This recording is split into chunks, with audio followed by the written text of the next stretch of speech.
Hey, what is up, ladies and gentlemen? It is your boy Johnny. In today's video, we're going to be talking about Pokemon Scarlet and Violet on the Nintendo Switch 2. So, as you guys may know, that Pokemon Scarlet and Violet was a very rough game on the Nintendo Switch 1 because it ran very poorly, and we finally got a new generation console, and the Nintendo Switch 2 runs this game 10 times better than it did before on the Nintendo Switch.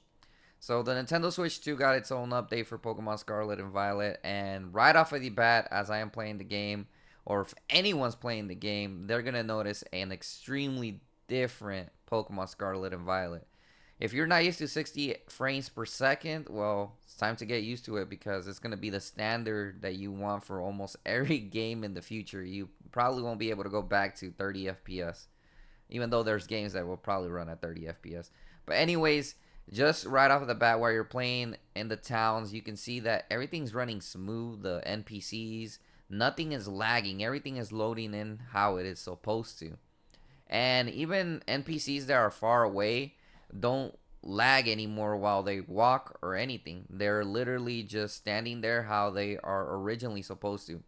If you played the Nintendo Switch back in the day, the draw distance was pretty bad that the NPCs would lag as the further they were away. Not anymore. That's not an issue anymore. So the town's running pretty smooth. Um, and sometimes when you would get on Coriadon, I don't even remember how to pronounce this Pokemon's name. But anyways, when you would ride him throughout the city and areas, this dude would lag so much. This Pokemon would lag bad that it was just unbearable. It was to the extent where I personally felt like you couldn't really play the game because it would lag so much. It's also running, I think it's also running at 4K resolution with 60 FPS, so that's a big difference as well there. But yeah, everything's just running smooth, and when he flies around, it doesn't lag. Everything is supposed to work how it is supposed to work. Now, Caseroya Lake was one of the places where this was a major issue. Like the Pokemons would not load. I felt like sometimes it would drop to like 20 FPS. Now, not anymore. Once you get to this lake area, it's working how it's supposed to and how it is intended. As you guys can see, even the Pokemon in the water are loading up quicker and everything. Everything's just running well. And I feel like they're loading up faster too. So that's really awesome. And I wanted to show you guys a battle as well to see how the performance is. Usually the battles tend to be a little bit better when it comes to stuff. Even when we were playing the game, they kind of never lagged in my opinion. But yeah, the battles look better. So one thing that I want to mention is that the experience is definitely different. But I will say that the graphics in this game still kind of suck. The artwork direction and the graphics, the textures just don't really look that good to me. Even though everything is running more smooth, the graphics were pretty bad. The Nintendo Switch 2 had games that had like really good graphics, and they were way better than this. So I don't know if it's the art direction, but honestly, the textures still look bad. As you guys can see, everything's still gonna look squarey. Um, it's just that Game Freak. That's how I guess that's just how they like making their games because I mean, it still looks bad to me. It looks bad to me. So by no means this game is actually stressing the Nintendo Switch 2's hardware, in my opinion. It's just that we got a stronger console and it's running a shitty unoptimized game better to an optimized game now with better hardware. So it's definitely better run fast, which it is. It's running really well. It got its update patch and it's running really well. They improved it. But and for future games, I think that they definitely need to go ahead and start putting more effort into the details, textures, graphics, and everything in these Pokemon games because this still looks bad to me, in my opinion.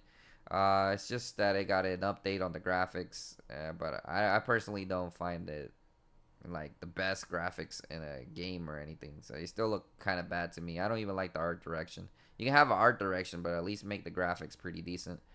But either way, I am satisfied with this update. I think this is definitely the best place to play Pokemon Scarlet and Violet. There's really no need to play the emulator on PC because people like the emulator on PC, but there's always kind of a few bugs. and now you're running this at 4K in the consoles. You might as well just support the developers. But anyways, it does look good though. It runs well. This will be the premium experience. I don't think I would be able to go back to the old Nintendo Switch. I know a lot of people are still debating whether to upgrade to the Nintendo Switch 2. I would say hold off for now until they start releasing more of the Nintendo Switch 2 generation title exclusives. Because I don't think there's really a need for you to upgrade right now. And I don't know what Nintendo's future business model is going to be, if they're still going to develop games for the Nintendo Switch with just less performance, which might be a thing, where they're going to support the Nintendo Switch even more as well. They're still going to support it. I mean, they sold a lot of units and they're going to sell a lot of games. Not everybody's going to be able to afford the Nintendo Switch 2 right away, so they're kind of doing like a semi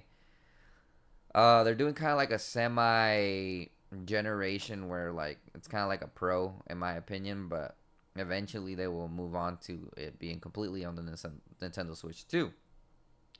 But regardless of everything, it definitely is an improvement, and they finally fixed some issues.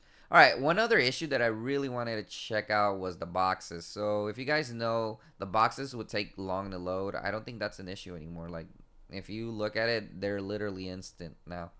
I don't even know why the boxes were having an issue on the previous generation, but on the previous generation Switch, the Switch 1, when that wasn't even loading graphics. But hey, everything's loading faster here. One other thing is that the Switch definitely has a very fast memory. It's not a SSD, but it's a fast memory. This new generation of micro SD cards are literally extremely fast. So it's different. They're extremely fast, and they're just different now. But yeah. Anyways, guys, thanks for watching this video. I just wanted to show you guys a little bit performance update of how things have changed, and if you wanted to see footage on how Scarlet and Violet run on the Nintendo Switch 2, there you have it.